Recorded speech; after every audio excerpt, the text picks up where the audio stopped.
Hey, 1, 2, 3, 4.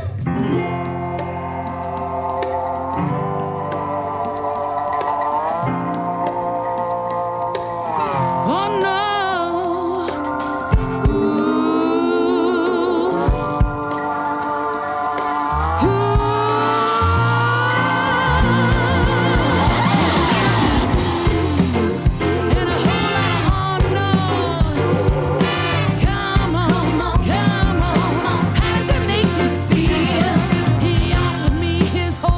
Leanne Binder is a powerhouse singer, songwriter, and entertainer known for her soulful voice and commanding stage presence.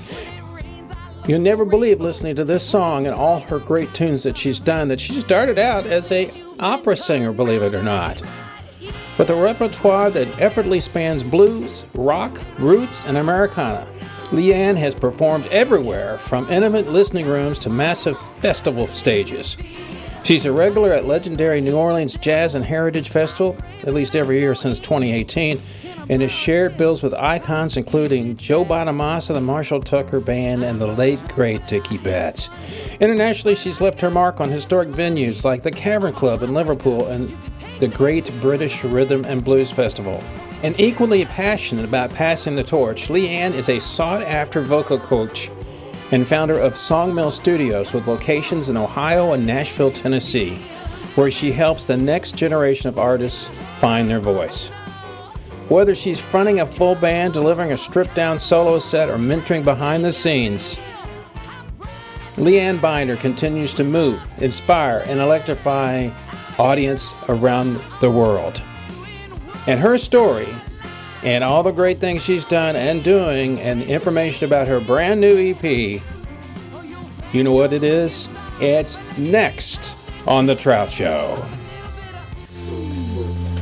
Whole lot of oh yeah. Come on, baby. How does it make you feel? A little bit of oh, whole lot of oh yeah. Come on, come on, come on. Woo!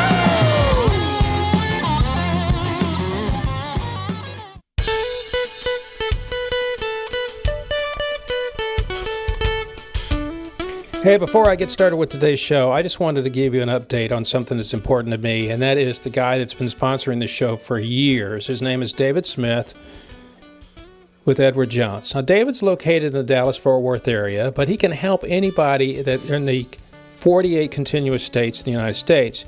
I talk about him and support him, but not because he's supported the show, but he's helped my wife and I financially for years, and he's done a fantastic job. And if you're thinking about retiring anytime soon and not sure what you want to do, pick up the phone, call David at 469-372-1587, 469-372-1587. Talk to him what your needs are, and I guarantee you he can probably help you reach what you're looking for in your financial future. I don't say this lightly, folks, but your future with your finances is important. Believe me, I'm retired and I know how much money it takes. So if you're thinking about retiring or getting close to it, pick up the phone and call this guy right now. David Smith with Edward Jones, 469-372-1587. I guarantee you will not be disappointed. David Smith, Edward Jones, 469-372-1587. I think you're the first person I've ever interviewed that started out as an opera singer. Really? You mean that's not a natural like segue to blues and soul? I don't know. Well, you know, it's kind of I started in church. That's what a lot, especially in I'm in Dallas area, so it's all the Southern people I talk to. Like, where'd you start? Church. Okay, good. So I'm reading information about you, which I always do because before I even tell the PR people I want to talk to you, I got to listen to your music first. Sure. Right? Yeah, I don't want you to like hate me and then. No. Well, I grew up as a blues guy myself, so I'm always intrigued by, and our fellow person that hooked this up, he knows what I like. And sometimes he knows what I like and he knows what I'm going to do. So that's kind of the way it is. But The thing about it was for you was the fact that your road to music is so different. You know, I was just watching this morning. This is kind of off the subject, but I was just watching this morning. The Rockettes in New York are having their 100th anniversary this year. I've had the privilege of going there one time, see them, and I said, and so they had 4 dancers they were talking to, and they said, "When did you start wanting to dance?" 4 years old, 5 years. Yeah, they all were young. Yeah. So you started that, but you were only started an opera though. Yes. Yeah, well, yes. I always sang from the time I was a little kid. I always sang. Right. But my mom and dad were worried that maybe I would be picking up bad habits because my mom and dad were both not professional musicians, but my mom was in band and my dad was, played drums. And so they didn't quite know what they were doing. So they called down to Dana School of Music at Youngstown State, was a very well-known music school. And the college was renowned for their jazz and blues and opera departments. Okay. And she was just so relentless about having somebody hear her that finally Dr. Raridan said, "Oh, fine, she's too young, but bring her down. I'll listen to her." And that's kind of how that happened. They brought me in. I had to sing some scale work. I didn't know what I was doing. They just said, do this. How old were you? I was 12. 12, okay. Sixth grade. Yeah. No. We're on that. Yeah, sixth grade, somewhere around there. Yeah. Anyways, and he's like, "Well, do you have anything prepared?" And I'm like, I go, "Yes, I do." And he goes, "What is it?" And I said, "It's Tomorrow from Annie." He goes, "Do you know what key it's in?" I said, "Yes, sir. It's in F major." Oh, wow. You were really prepared, weren't you? And because I was I already read. Oh, okay. Because I was a clarinet player. Oh, so you had the instrument, you knew how to read notes and all that stuff. Yeah, okay. I could. So you knew read. When he said what key's in, you could tell him. Yeah, okay. Yeah. So when I got done, and this was much years later that I found this out, he told my parents, he said, "You have an obligation to train her voice." So nothing was ever said to me. He walked out, he looked at me and he said, "I'll tell you what, if you want to be a singer and you do exactly as I say for 1 year with a grad student, then I will give you to Mrs. Raridan, his wife, who was a really very good vocal coach." He said, "But you will do exactly as you're told, and I don't want any fussing about it." Huh. I said, "Okay." And that's kind of how it all started. But you did that. So did you, because most everything is in Italian, when they approached you, did you say, "I want to sing opera," or is that something you started listening to arias and say, "I want to do this," or how did that come about? Felt, I sang in nothing but Italian. Okay. Until I got into high school choir, and then, we sang in English in choir, but my studies were in nothing but opera because they felt that was the best way to grow a voice. And because my range was so big and I had a big voice for such a small girl at the time, I just naturally, they couldn't imagine that I would go anywhere else. I had a couple of ideas of my own, but the circle around me was very, very classically driven. And then when I went to college, back in those days, there weren't options. Like, you were either opera performance or education. So that's what it led. That's how I ended up. I auditioned for the university when I was 16, and I was a freshman when I was 17. Oh, wow. So you went into school early. You graduated high school. Yeah, I did. So you're smart too. Well, I can say it. Maybe you don't want to say it. Yeah. I'm not very good in math. You don't need to be. Yeah. You just know what 4-4 is, 2-4. I can do 6/8. I can do 7/8. Like, You know those don't numbers. take me above 8. Yeah. I'm done. So you went along and you did this, and then somewhere along your life, you said, I don't want to do this anymore. I want to do, oh, I don't know, let's do an Etta James tune. Now, I mean, where did that kind of the road split? What happened was when I got to university, I left my voice teacher, who I'd had since I was a little girl, was put into classes with girls much older than me. The technique that they used was very different than the Lamperti technique that I grew up learning. And by my sophomore year, I came home to study with Mrs. Raridan, and she called my parents and said, I don't know what's happening at the college with her and her voice, but there's something wrong, and I don't know that I can save it. But I guarantee you, if she goes back to school, she'll never sing again. Oh, well. So my parents got me out of school. I was a mess because I knew I could barely talk. Like, Yeah, 'cause you were it singing all the rearranged my time. technique. Yeah. And I went back to Mrs. Raridan. She said, I won't give up if you don't give up. And I said, I won't give up.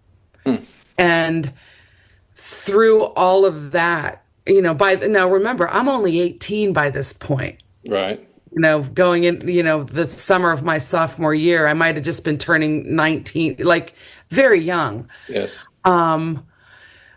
But I couldn't shut my mouth. And I knew opera was probably not going to be something that I went from being a very high soprano to a mezzo. And I wanted to sing. Now, I had always loved rock and roll. I had been to concerts, but I never thought that was me, except I loved, Bette Midler and the Rose. Like, I just, Gotcha. So I just started singing, and I had to sing. And I started putting bands together because I wasn't in school to sing anymore, and I just couldn't Yeah. not You had to have sing. an outlet for your singing. Yeah. Yeah. And that's kind of, I started doing that stuff, and I realized that I could hit Zeppelin notes, which are much lower than opera notes. Well, if rock singers could sing like Robert Plant, not everybody can hit those notes. I don't know if he can either anymore, but hey, But he hit them once, and that's all that That's all that matters. matters. Yeah. So that kind of just evolved naturally. I think I was so broken, and I found Janis Joplin, very young, and all of a sudden I knew how to do that stuff. Like, it felt like if I just sang, and all the hurt and the loss of all of this stuff. Yeah. Yeah. And that's how I landed in the blues, really. Well, the blues are the blues. Yeah. So you don't sing about, I got up this morning, it was a beautiful day. I'm having a great time. I got a job. Everything's fine. Wives and kids are, that's not happening. So Yeah. it's the other way around.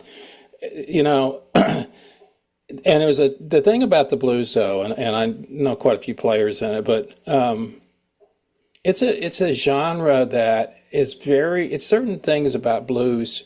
It's like jazz. Either you like it or you don't. Yes. Okay? Because not everybody can sit down and go, can we do those three chords again, only this time in A? Right. So not everybody wants that. But those Right. people that are really good at it, I had the privilege, it's been a year and a half now ago, Buddy Guy's guitar tech.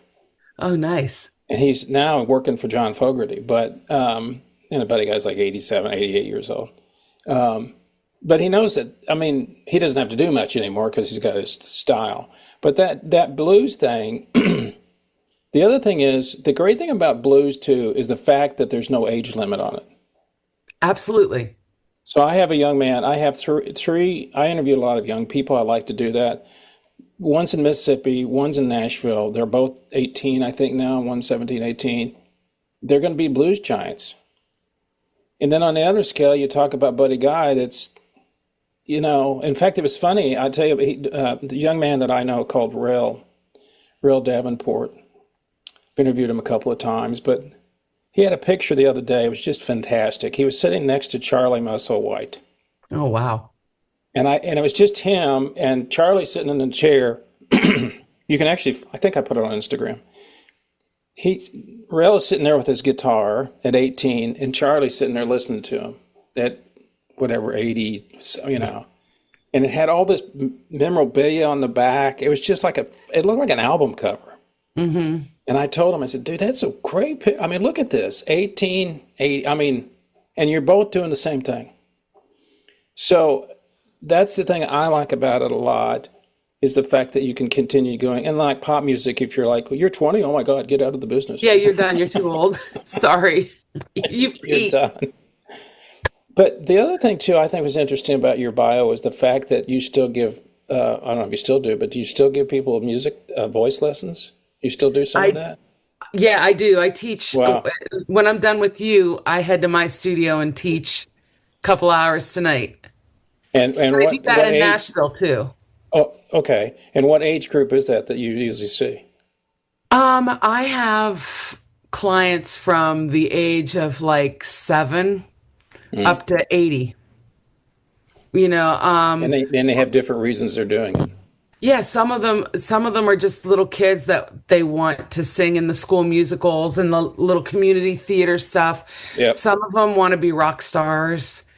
I have some singer-songwriter people that I work with that want to be artists and they want to be able to play and sing and do that. And then I have little church ladies that just want to be able to sing in choir, for their Christmas concerts. And then in Nashville, I work with professional, like up and coming artists that are losing for some longevity. And it was a gift that I got from actually doing the having the damage. There was no damage done to my voice. Right. It was a technique switch around. Sure. So I had a laryngoscopy and the vocal cords and everything were fine, but this technique was so different that it. Yeah. And then once you get in your head, I don't know if that happens with guitar players, it stops you from doing things. Like your body just shuts it down. It's very weird. But also the thing that you're doing now with the blues sort of rock blues, whatever you want. I don't like genre people. You have to be able. The one thing I've always thought about what's interesting is the guy that sings for AC/DC. Brian Johnson. Brian Johnson. So I'm thinking, how does he keep doing that without blowing his voice out? It's the same way with you. You're up there. If you're out there, doing the gravelly stuff, you got to be able to do that, but then not blow your voice out at the same time. And I would imagine your training helped you probably control that or not screw up your voice. It absolutely did. It was something. Vocal fry wasn't a thing when I started doing this. It was just. I knew the singers that I loved. I love Robert Plant. I love Janis Joplin. I love Freddie Mercury. I love Steven Tyler. I love Etta James. I love Aretha Franklin. So, and all of them have a certain amount of that whiskey that, they know how to bring it in and take it out. So I just started with my technique that I brought from the conservatories, from opera. I started playing with it. Like, well, how do I do this and not hurt? And I kind of just formed this, my own way of doing it. And that has led me down a road that I didn't realize it would lead me down, as far as people come to me to learn how to do that. But it still all starts with a very, very solid opera base. And then you add the other stuff with it, but you've got to learn the clean stuff first and then add, because that's the way you keep doing it, because you're not singing down on the vocal cords. You're in a situation where you can just, hey, if I'm ever on the road, I don't do another gig, I could teach people how to sing, because that's never going to stop. No, that is my day job. Yeah, for sure. It's something I'm passionate about, because I like to help people keep their voices, because I know what that walk feels like to try and do something and it doesn't work. And I think that what I teach is different than what most people teach, and it really works and it really helps. And I've had a lot of success with, singers that have had problems coming in and being able to straighten some stuff around for them because they're going at things the wrong way. But yeah, when I got divorced and I had to stand on my own, you start thinking like, wow, I need more income than what gigs pay sometimes. Yes. And it's you need the consistent. And a friend of mine, actually the girl that, her house I'm sitting in, right. She was working at the time, and she's like, hey, the basement of my insurance company is empty.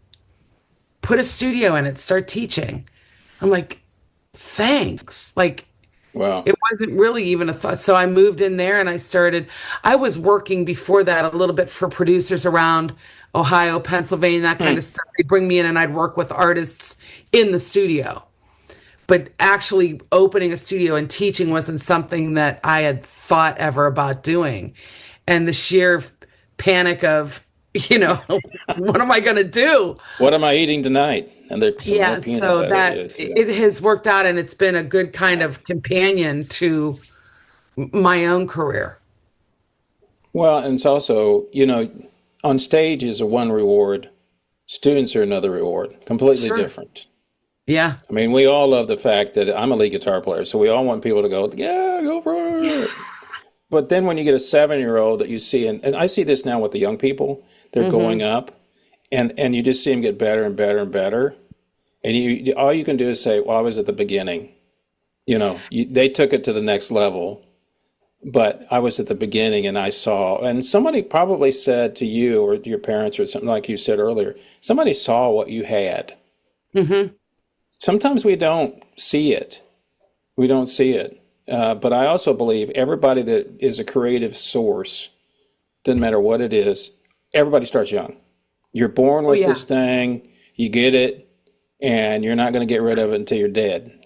Because I always say, if you have to ask yourself if you should be a creative or a musician or an actor, you shouldn't be it. That's right. Because, I didn't have a choice. I never felt, it wasn't something that was forced upon me. It was something internal that I couldn't deny. You know what I mean? Like, yeah. So no matter what I was going to go through, at the end of the day, when I get to write musician as my occupation, I take so much pride in that. And to see my kids, like now I've had them, they get accepted into big musical theater colleges or, I have 2 of them that are releasing their own albums that I started them songwriting and signed them up for their, BMI or ASCAP or wherever, whatever they wanted. I found them like, come on, this is what we need to do. Yeah, you need a pro number. What's that? Yeah, you'll learn. When did you start on this project? Did you have an idea that you wanted to bring another album out, like maybe a year ago, or you've been working on it? How did this project that just got released get started? It was a little bit of fate. I was up here. I have a couple albums out, and the industry it's changing so fast all the time. It's crazy. But everything now there was singles. Everyone's like, no, just do singles.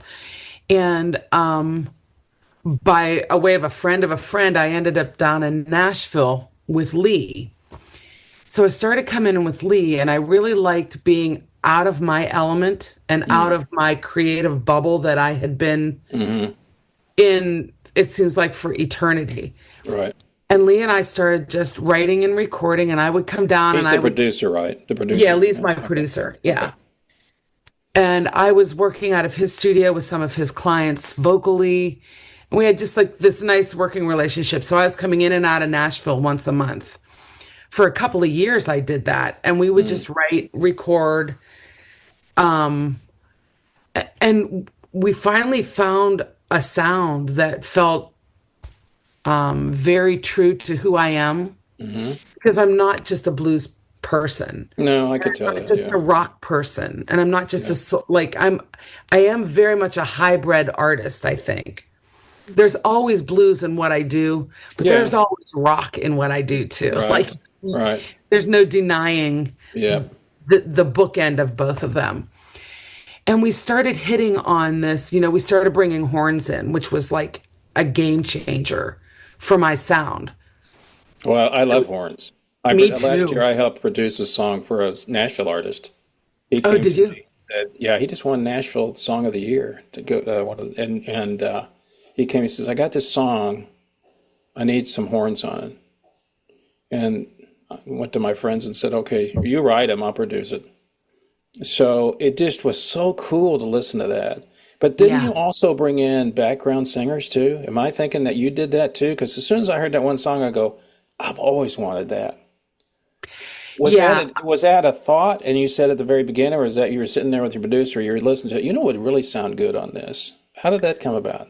I always think about BGVs, background singers, when I'm writing, because in my earlier stuff, I couldn't afford them, or I wouldn't pay the money for them. And it starts sounding like the Leanne Tabernacle Choir. Because my voice is my voice. Even if I change Right. a little, it Yeah, still yeah. has my Yeah, DNA in it. right. So I didn't want to do that. And, when you're in Nashville, there's a billion great background vocals. Oh, sure. Yeah. Well, Lee's wife, Tiffany, is an artist and a singer in her own right, but she's a really high soprano.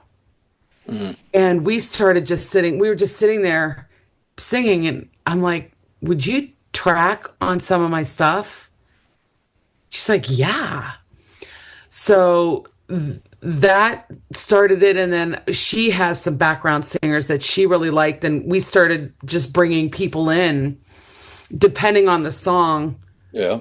which background vocalists would be part of it. And that's how that whole thing started. I was like, now I can't live without them. I'm like, I always said I knew I would make it the minute I could afford Joe Cocker's background singers. Because that's what I wanted, that, little help from my friends, big. Oh, yeah. Yeah. Well, there's something to be said about that. And What's really cool is live, two of my students are my background singers. oh, that's cool. And they're really good, and it's funny because I've trained them since they were young, and now they're adult, they're, Right. I think one's 19 and one's 21. Okay. We breathe the same. We sing the same. Like we know we have our same language. Right. Yeah. Because I got to kind of mold them. Mm-hmm. And we can do stuff broken down with just a bass, a guitar, and them. And I can strip stuff down to just BGVs and lead vocal. It's so cool. 3-part harmony is the answer to everything. Everything. And you said, okay, I'm going to do an album and that's it. And then what were you going to do? Once you got it done, because you had a great producer, I read his bio a little bit Yeah, about he's who he's great. been working with. You got to go out and support it. Like everybody still does that to a certain degree. What was your goal when you did it? Say, I need to do it for myself. I don't care about the streams because I'm never going to have a million streams. You're not going to make $200 off that anyway. Right. So, I do care. I'm one of those forever optimists that think that somehow this is all going to work out and that's how it's going to be. But I would create music no matter what. right. And I was thinking, I was a little bit like Tedeschi Trucks, where it's like, we got a single. And like, pretty soon I'm like, no, but we got an album. We got, Yeah. at least an EP. Yeah. And I wanted to have merch for sale because I play, either solo Sure. or with the band. I do almost 200 dates a year. Oh, So I needed that kind of stuff. And I didn't really think much about where it was going or how it was going to get out into the world. I just wanted to find who I was finally. A collective thought. I think I've been searching for a sound my whole life. And when I met Lee and started having my Nashville guys and the horns and those things, I'm like, wow, like I'm finding that thing that has been in my head. So I wanted to put it together, and I played it for a friend of mine that's in with some of the big radio people here, and he looked at me and he goes, "Why isn't this out there?" He goes, "Leanne, I think there's something really in these songs," and that gave me, even a little bit bigger feeling to like, I really need to get this collectively put together. Right. And get out there. He goes, "Just throw it out. Let's see what happens." He goes, "No harm, no foul." I'm like, where are you right. gonna? And I did, and it started just snowballing. Like, I think it's really true. Like when you have the songs, if you can get it in front of a couple of the right people, Yep, that's a lot of it. It starts rolling for you a little bit. It's I talk about it a lot about how weird the music industry is now. And if somebody came up to me and say what to do, I'd go, what do you want to do? It's like, okay, do you want to ride on a tour bus and sit in an upper deck? Or do you want to do that? I'm not asking you that, but it's like, or do you want to play a few what do you have? I mean, it's a hard thing to decide, because if you want to be a musician, you have to go out on tour, at least. And like you said, if you're doing 200 dates a year, you got to have merch. Yeah. Because people want the merch. So, that's important. Yeah. And I think, I'm at a place in my world where sync licensing is I like the thought of landing some sync stuff. I've done some of the bigger festivals, and I like festival work. I don't know that living on a bus playing honky tonks with a bunch of guys is something I would want to do anymore. No. I have lived that life. I was going to say, you already passed that point. You don't need to do it anymore. You don't have that. It's not that you're proven, but you don't need to. You don't need to. No, but and I've done Europe. I've booked myself, a couple of tours doing the blues, and I would love to do something like that again. But those are shorter things, like a month or two. Because I noticed that you did, I guess, for the Barack Obama thing, that you did something for him or their people. Well, it was stolen. That's a true story. I had this song called "Do You Believe?" It wasn't even finished. It had scratch vocals on it. My entertainment lawyer took the song, put me, and then got the Sounds of Blackness from Georgia, from Atlanta. Yeah. Had them sing with me and put the choruses on with them, and did a film and put that song the whole way through the film. It was on ABC. It was on BET. It was on. Did you get paid? Well, I got a new entertainment lawyer from Chicago. Okay, Chicago Barrow. Yeah. Third generation entertainment lawyer. Yeah. She went after him. We had to threaten him with disbarment. Oh. She goes, "You are not," she goes, "We want the sync licensing. I don't want this torn down. You need this feather in your cap." But everything I made from the lawsuit paid for her. I didn't care. I got to give it to that guy, and I have the sync, I have the publishing. Was that kind of how you got into it, though, with the sync licensing? Was that one song? Yeah. Purely by mistake? I mean, accident? Yes. I didn't even know it was a thing. Oh, I didn't know. I mean, it wasn't until a friend of mine, aforementioned professor I know, she goes, "Yeah, I do sync licensing." I go, "What's that?" You ever watch TV, watch movies, watch commercials? You ever notice there's music in all of them? Who do you think they get that music from? Yeah. I guess Pete Townsend can't put everything up there, and they're the Stone. Yeah, who's all these people writing this music? And she said, "Yeah, it's called sync." I mean, I know what it means now, but obviously it's like, oh, because to me, I don't mind. I don't care if people don't know who I am. I just want to check. Yeah. If I send it out and you're going to give me $500 for it, that's $500 I didn't have before. or $5,000. Okay, that's great. But at the end of the day, it's so funny that that's how you got into it. And a lot of people I know get it in through the back door because there's so many people doing it because everybody can sit at home and do their DAW. And you never know if they're going to do hip hop or rap or, and you never know what some advertising agency is going to want. And it's when I saw that, I thought, well, that's just really kind of interesting. But the fact that you had to sue your attorney, what the other attorney? And I had to get an attorney to sue an attorney. Yeah, that was fun. So how are you still doing any of that? Or are you just taking your music you have now and saying, hey, do you think this could be used somewhere?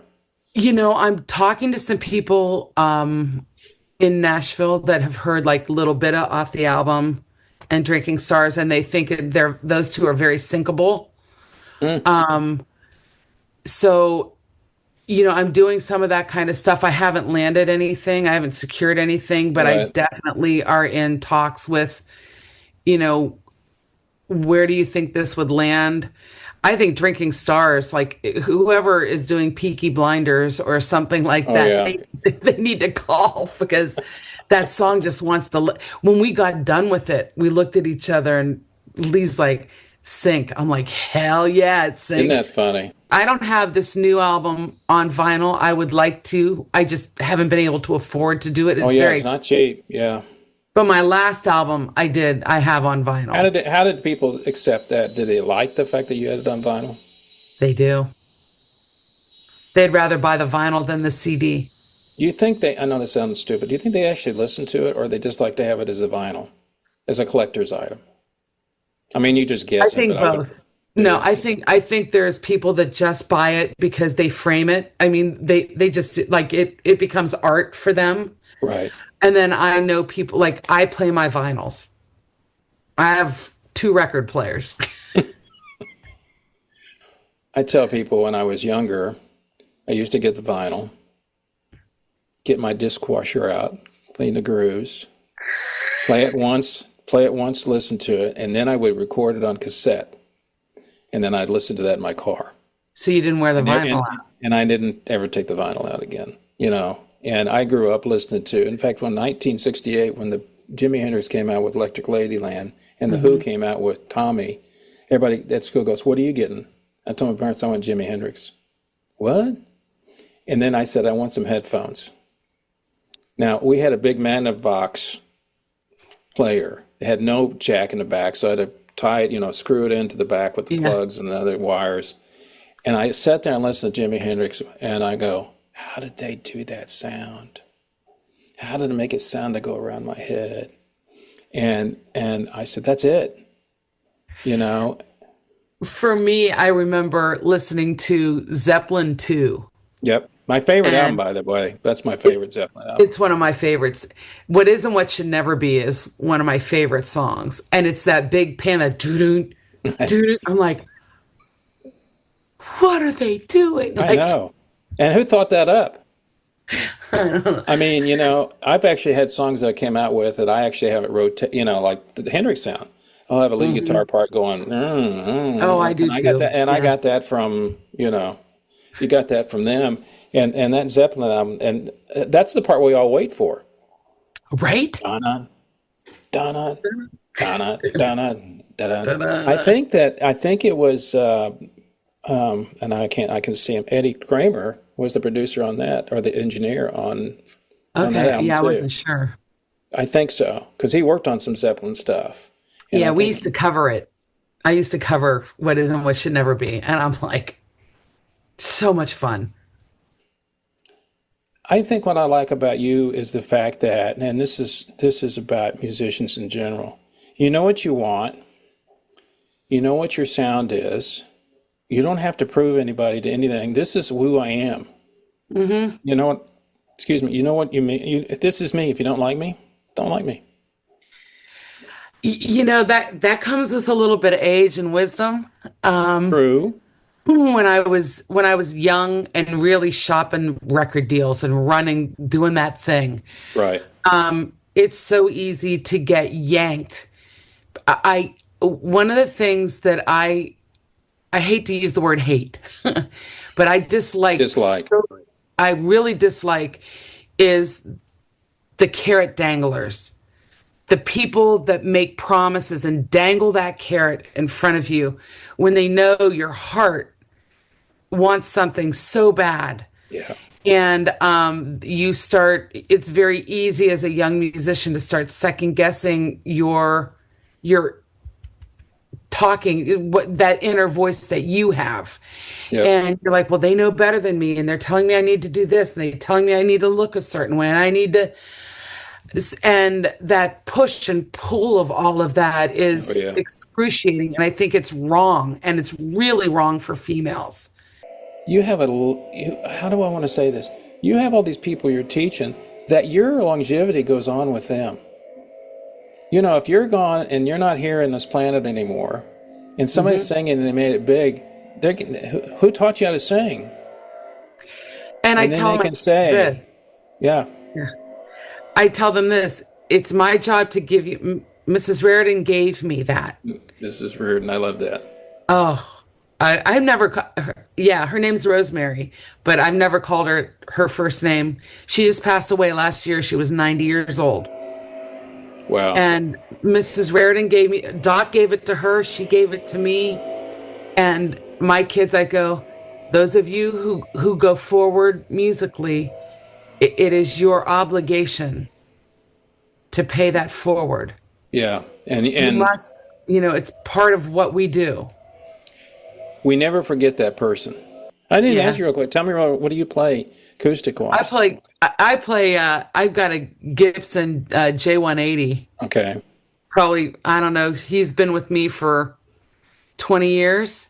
Yep.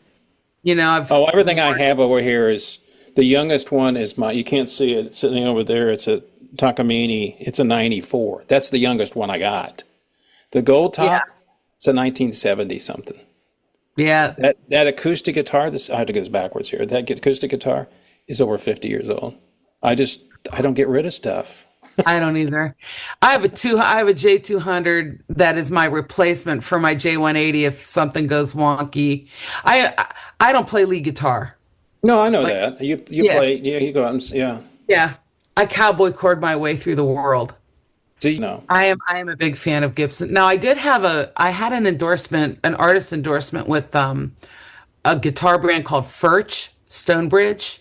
I think I've heard of them, yeah. They're like a custom, like a boutique guitar out of the Czech Republic, believe it or not. But they have some in the United States too. And my little Furch, her name's Winnie. She is one of the most beautiful sounding acoustic guitars I've ever played. Yeah. And here's the funny thing about it. Most people that I talk to anymore, a lot of them go to custom manufacturers anymore. When I interviewed Walter Trout and got to know him real well, I said, we were talking about, he had a 1970 Strat, and he said, I don't play that anymore. I said, what do you play? And he told me, and I said, who makes that? He goes, he's in Bastrop, Texas. It's a custom design, and he said the reason I love it is he somehow figured out how to make it less weight than even a Strat. And he said, and the guy he didn't tell anybody. And he said, that's what I play a lot of times. And of course, everybody thinks it's a Strat, but nobody cares. It's not like when we grew up and everybody wanted, Gibson or Fender or, Yeah. Now it's all boutique, and I'll say, what kind of guitar you're playing? Just like you said. I got a guitar out of the Czech Republic. Okay. Yeah, it's called a Furch. I don't even know. It's Furch, and they're like a sister company. I think I've actually heard of them. Yeah. But my number one is my old J180. I mean, it's got the paint cracking off of it. His name's Cash because he's black. And I don't covet a lot of things, but I love that guitar. I understand. I love that guitar. Well, you have a great session later with your students. I will. We will keep in touch. Thank you so much for your time. Thank you so much for your time and for helping me get my name and my music out to the world. Well, let's see what we can do to make it even better for you. Okay. That would be great. Thank you so much. You have a great day. You too. Right. See you. Bye-bye. Bye. Bye.